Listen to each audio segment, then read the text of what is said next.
Қазақ даласының тарихы ән мен күймен өрілген. Сол әуеннің ең терең, ең тылсым үні қобыздың қоңыр сарыны. Ежелден келе жатқан осы киелі үн халқымыздың рухын, қуанышын, мұңын, арманын бізге жеткізуде. Армысыздар, құрметті өнерсүйер қауым. Бүгінгі студиямыздың төрінде қазақтың көне сазын жаңғыртып, қобыздың қасиетті үнін паш еткен ғажайып топ қобыз сарыны фольклорлы этнографиялық ансамблі. Құрметті көрермен, ал енді әсерлі сұхбаттың көрігін қыздыратын қонақтарымызбен таныс болыңыздар. Какалеев Бекназар Құрмашұлы, қобыз сарыны фольклорлы этнографиялық ансамблінің көркемдік жетекшісі, мәдениет саласының үздігі. Сонымен қатар Самат Қарабалаев, қобыз сарыны ансамблінің аспапшы әртісі, халықаралық байқаулардың лауреаты студиямызда қонақта. Бүгін арнамызға келіп, уақыт бөлгендеріңіз үшін мың алғыс айтамыз. Қобыздың киелі үнін жаңғыртып, ұлттық өнерге жаңа серпін берген Қазақстанның еңбек сіңірген әртісі, әнші, белгілі шебер Мұратбек Жүнісбеков ағамыз ғой. Ақпарат көздерінде ағамыздың ансамбльдің негізін 1988 жылы қалаған екен. Бірақ өнерпаздар 2003 жылдан бастап белсенді түрде өнер көрсетіп келеді. Қобыз сарыны ансамблінің құрылу тарихы жайында айтып берсеңіз. Қобыз сарынының негізін қалаушысы, Қазақстан Республикасының еңбек сіңірген әртісі, құрмет орденінің иегері, әнші, сазгер Мұратбек Жүнісбеков. 89 жылы алғаш ансамбль құрылды. 2 жылдай жұмыс жасалып, белгілі себептермен тоқырау кезіндегі заманның ағымына қарай ансамбль жұмысын тоқтатты. Одан кейінгі құрылған кезеңі 2003 жылы Алматы облысы Талдықорған қаласында облыс орталығы болған кезде сол жақтан қайтадан жаңарып құрылды ансамбль. Негізгі сараланып ансамбль енді біздің өзі аты айтып тұрғандай қобыздарға тек қана қобызшылардан ғана құралған ансамбль. Бұл жерде аспаптардың, яғни қобыз аспаптарының әр түрі, соған байланысты әр аспаптың өзінің меңгерушісі, әр аспаптың қылқобызшы болмаса контрабас үлкен аспапта ойнайтын аспапшы нарқобызда, примақобыз аспабында, лөққобыз, тағы да жезқобыз аспаптарында деген сияқты солай сараланып алынады. Енді 2003 жылға қайта оралсақ, сол кезде қайтадан ансамбльдің құрылуына кімдер түрткі болды?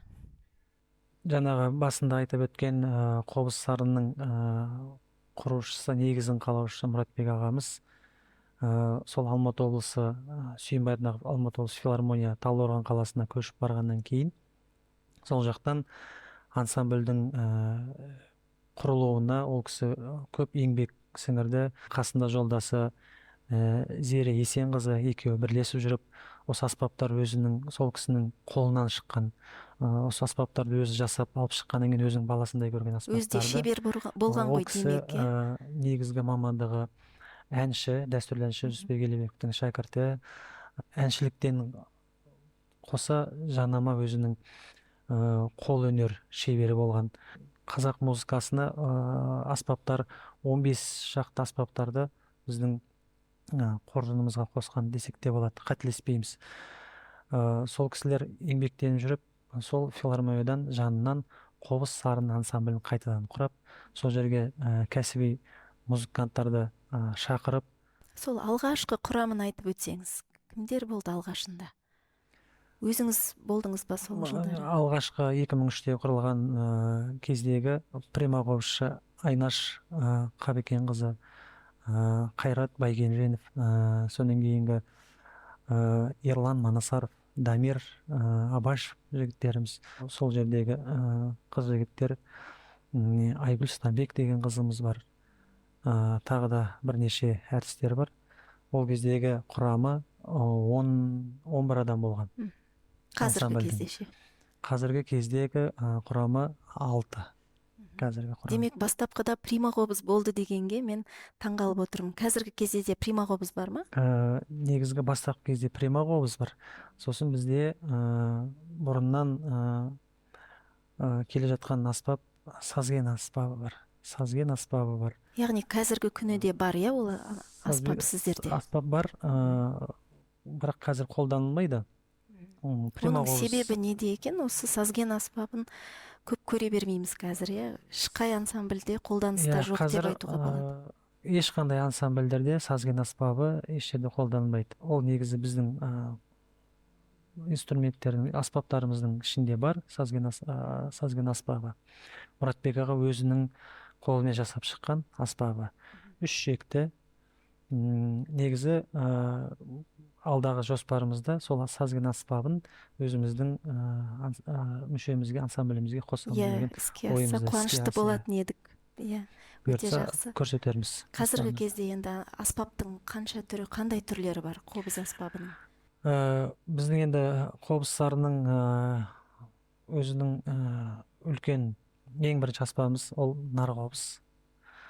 Ол бұрынғы зерттеулерге қарағанда нарқобыз адамның бойымен бірдей болған деп жорамалдап, оның бірден бір жасалуына себепкер болған Өзбекелі Жәнібек ағамыз, сол Мұратбек ағамызға тікелей келіп, сол аспапты жасатқан. Одан кейін жез қобыз аспабы бар, лөк қобыз аспабы бар, үлкен бас нарқобыз бар. Одан кейін қыл-қобыздың бірнеше түрі, содан кейін жаңағы сым қобыз деп аталамыз қобыздарымыз. Шаң қобыз. Осы қобыздар басы біріккен кезде бір ерекше әсерге бөленеді. Нарқобыз аспабы өздеріңіз білесіздер, дыбысы жоғары. Одан кейінгі орта регистрдағы лөк қобыз, жез қобыз аспаптары, одан кейінгі төменгі қыл қобыз, прямо қобыз. Осы 3 регистрдегі қобыздары. Дәл осы тұста қобыз сарыны ансамбліне кезек берейік.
жалғыз өзім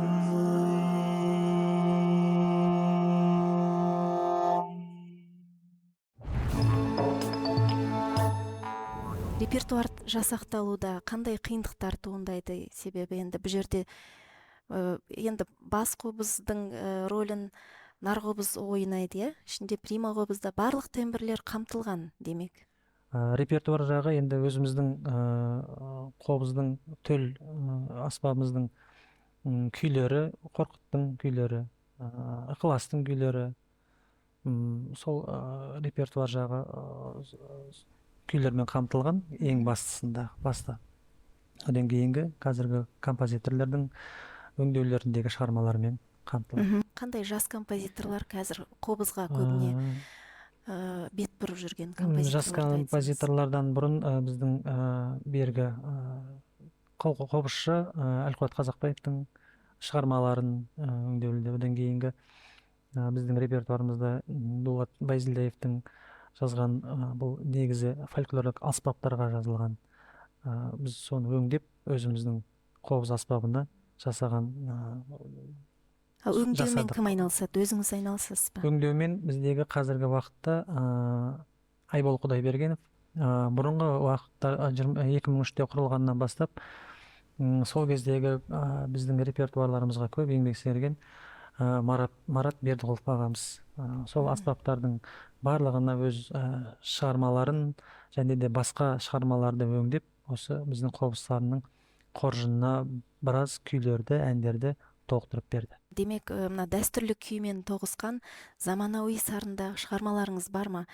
Мысалы, негізгі әуенді сақтай отырып, заманауи енді қазір заман басқа дегендей жаңа өңдеуден өткен шығармаларыңыз бар ма? Жаңа өңдеуден қазіргі сол біз бұрынғы құрылымнан кейінгі қазір 6 адам дедік қой құрамымызда. Соған байланысты қазіргі композиторлардың жаңа шығармаларын өңдеу үстіндеміз. Қазіргі біздің өңдеуші біздің әріптесіміз Айбол Құдайбергенов. Және де біз Бейбіт Ақош ағамызбен де жұмыс жасадық. Ол кісімен де болашақта алда жоспарларымыз да бар. Жаңағы айтып өткен өзіміздің Марат Бердіғұлов ағамызбен де тікелей байланыстамыз. Өте жақсы. Самат мырза, өзіңіз қобыз сарын ансамбліне қай кезден бастап өнер көрсетіп келесіз? Мен енді қобыз сарынына 2023 жылы осы Бекназар ағамыздың шақыртуымен осылай қобыз аспабына біздің ансамбльге қобызшы керек болып жатыр, келесің ба деп өзі ұсыныс тастады. Содан бұл ансамбль туралы мен жалпы колледжде оқып жүрген кезде ме, консерваторияда оқып жүрген кезде ме, сол кезде білетінмін, 2005-2007 жылдары. Сонда бір конкурсқа бардық, шабыт фестиваліне бардық. Сол кезде осы қобыз сарыны сол кезде жүлделі орын болған болатын. Сол кезде мен ойыма салған болатын мынандай бір. Ой қайтадан іске асады деген нәрсе бар ғой. Сол ансамбльді көрдім де, мынандай күшті ансамбль бар екен. Бұл ансамбль қай жерде деген ой келді. Сон Талдықорғанда болды ол кезде. Әттең Талдықорғанда, Алматыда болғанда мен осы ансамбльде жұмыс істер едім деген ой болды. Содан қаншама уақыт өтті енді, одан бері шамамен 20 жылға жақын уақыт өтіп отыр. 15 жылдан аса уақыт. Сонда 2023 жыл осындай ұсыныс келген кезде, кейін сол кезде жұмысқа кіргеннен кейін барып мен сол есіме түсіп жатыр да. Осы ансамбльді сол кезде көрген едім, сол кезде сол ансамбльге қызыққан едім деп. Сол 2023-тен бастап осы ансамбльден біраз жерлерді көрдік, біраз елдерді көрдік, біраз концерттер бердік. Иә, керемет. Демек, армандар орындалады деген осы шығар. Армандар орындалады.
Қазіргі кезде енді қобыз аспабына байланысты республикалық және халықаралық байқаулар да ұйымдастырып жатады. Сіздердің музыканттарыңыздың байқауға қатысу жағынан тәжірибесі қандай және қандай жетістіктерге жетті? Енді аулаларыңызда отырған Самат Қарабалаев халықаралық және республикалық конкурстардың лауреаты, қобызшы, өзінің қазіргі аға оқытушы, шәкірттерін тәрбиелеп, оқытушы емес әлі. Иә, бұйырсын. Әумин. соған жеткізсін деп жатырмыз ғой енді. Шәкірттер тәрбиелеп жатыр. Және де біздің құрамда Жақман Айдана, Нұрсұлтан деген баламыз бар. Одан кейінгі Әмина Ақылбек қызымыз, одан кейін Серік Жұмағали, осы қыз жігіттер біздің құрамымызда жұмыс жасайды.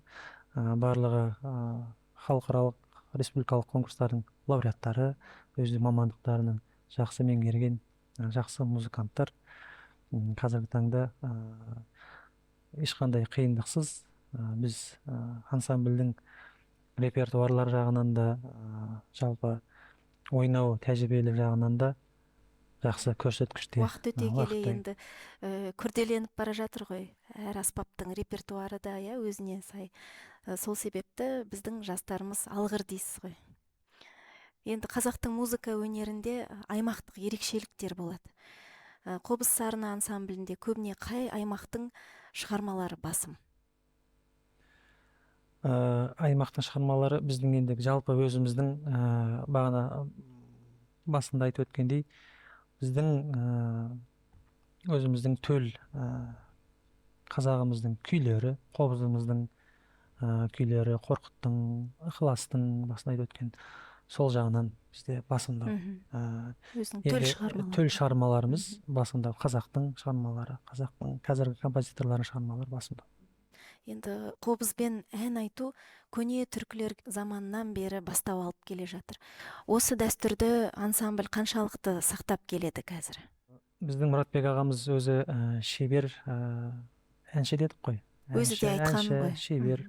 Қобызбен, ол кісі ең алғашқы қобызбен ән айтудың алғашқыларының бірі. Одан кейінгі бертін келе Бекболат Тілеухан, қазіргі солардың ізін жалғастырушы Қазыбек Әдікей, біздің өнердегі әріптесіміз. Қазіргі бізді таңда Қазыбек Әдікеймен біраз репертуарымызда да әндермен, жыр термелерімен толықтырып концерттерде осындай шығармашылық тығыз байланысты. Өзі солист ретінде шығады ғой, қолына қылғып ұстап шығады. Ансамбльмен қосылып бірге қазір репертуарымызда бірге біраз әндеріміз жасап.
кездері құрамда домбыра болды деп айтып қалғаныңыз бар.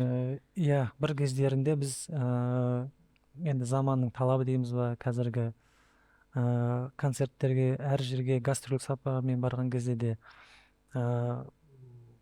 аспап, мен қазіргі балаларға, музыканттарға айтамын ғой, бір аспаппен шектеліп қалуға болмайды. Қазіргі енді бәрі дамыған кезде балалардың қазір мультиинструменталист деп айтамыз ғой, барлық аспаптарда жетік меңгерген. Сондықтан да біз басқа қалаларға болмасын, басқа мемлекетке барған кезде де тек қана қобызбен емес, қазақтың барлық аспаптарында көрсетуге тырысамыз. Оның ішіндегі кейінгі бұрынғыдан бері қарай енді ғана біздің арамызға кіріп жатқан барбыт аспабы, домбыра, өзіміздің төл аспабымыз, қобыз, жетіген, сасырнай, шаңқобыз, сыбызғы аспаптарын қосып, бір үйлесімдік жасап, бір шығармаларды Аға өзі біраз аспапта ойнайды. бар. Енді Сол айтып отқан аспаптардың көбісінде ойнайды өзі. аспаптарды Мультиинструменталист. аспаптарды енді сол балаларға да талап дейміз, бір жағынан да олар білсін деген, өздерінің бойындағы, әр адамның бойында болады. Бір аспапты ойнап меңгергеннен кейін ол келесі аспапта тағы да ойнауға ол мүмкіншілік жетеді балалардың. Сондықтан да бір екі аспап, үш аспапты меңгеру, ойнау біздің ансамбльде балаларға ешқандай қиындық тудырмайды. Домбыра аспабында да барбыт аспабымен жасалған эстрадалық бағытта дағы болған дүниелеріміз бар. Енді жан жақты әр концерттің форматына байланысты, әр концерттің жүру барысына, сұранысына да байланысты, солай тақырыпқа байланысты көрсеткен жерлеріміз Шетел бар. шығармаларын орындау мүмкін бе? Бар ма ондай репертуарда? Енді қобызбен әрине, енді классикалық шығармаларды квартеттер, квинтеттер ойнағаннан кейін қобызбен әрине ойнауға болады. Көп рахмет жауабыңызға. Енді өзіңізде бірнеше қобызда ойнайтын шығарсыз, Самат. Негізі мен примақобызшы болған басында. Өзім музыка мектебін оқыған кезде жалпы домбырадан бастадым. Содан домбыраны оқып жүрген кезде примақобыз деген аспап келді. Ол кезде ол аспаптың не екенін де білмеймін. Мұғалімдер ұсыныс жасады осындай. Осы балалардан ішінен примақобыз деген аспапқа баратындарың бар ма деп. Сонда ойланбастан мен барам дедім, бірақ менің көз алдымда ол бір үрмелі аспап сияқты болып тұрған болатын. Содан келіп классқа кірген кезде, ана аспапты көрген кезде, ой, мына аспап па деген ой болды менде.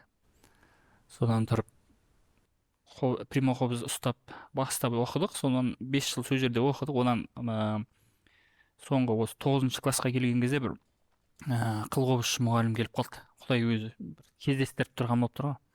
Сол кісі келді де, Самат, примақобыз деген ұлдар көп ойнамайды бұл аспапты. Одан сен қылқобызға барғаның дұрыс болады деп, сол кісі бағыттап, сонымен Алматыға бар деп, қоймайды, Алматыға бар. Алматыға барғаның дұрыс болады деп, соны Алматыға келіп, сол қылқобызды үйрендік. Сонымен енді домбыра, қобыз, примақобыз Бірнеше аспапты орындаушысыз. Тағы бір әдемі күйдің сәті келіп тұр екен. Тәттімбеттің күйі тоғыз тарау.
болашақта жаңа айтып жатырмыз ғой, заман өзгереді, талап өзгереді. Мүмкін ансамбльдің репертуарын көбейту арқылы ма, немесе тағы аспаптарды зерттеу арқылы болашақта тағы да қандай өзгерістер болуы мүмкін деп ойлайсыз? Немесе әттеген-ай мынандай бір жасалатын әлі де мақсаттар бар деп аспаптың жасалу жағынан ба? Әрине, болашақтың енді еншісінде деп айтамыз, жоспар құрамыз. Енді оның іске асуын атсалысамыз, соған еңбектенеміз, соған тер төгеміз, соған ұмтыламыз алға қарай. Енді аспаптарды ең бірінші кезекте аспаптарды дамыту. Бұл аспаптардың қазіргі қолымыздағы аспаптардың нар қобыз, жез қобыз, үлек қобыз аспаптары екі шекті. Композиторлар болмаса өңдеушілер бізге жаңа шығарма жазған кезде кішкене қиындық тудыратын кездерде болады. Өйткені дыбыстың жетіспеушілігі бар, соған байланысты өзгерістер енгізсек деген ойымызда, жоспарымызда бар. Енді ол болашақтың еншісінде аспаптарда мысал үшін қазір біздің қолымыздағы жез қобыз аспабы, ол былай қарағанда бас қобыз, виолончельдің дыбысын береді. Негізі екі шекті өзі. Енді оған үш шек қосатын болсақ, ол виолончельге де жатпайды, қылқобызға да жатпайды, қобызға да жатпайды. Ол бір орталықтағы бір аспап болайын деп тұр. Сондай да бір ойлар бар. Енді алдағы болашақта енді шығармаларда ойнауда қандай жеңіл болу үшін дамыту мақсатында сондай ойларымыз бар болашақтың еншісінде. Иә, өте жақсы, іске сәт дейміз. Әлқуат Қазақбаевтың күйі «Қобыз сарыны».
қобызының сарыны жүректерді тербеп, жанымызға шабыт сыйлайды.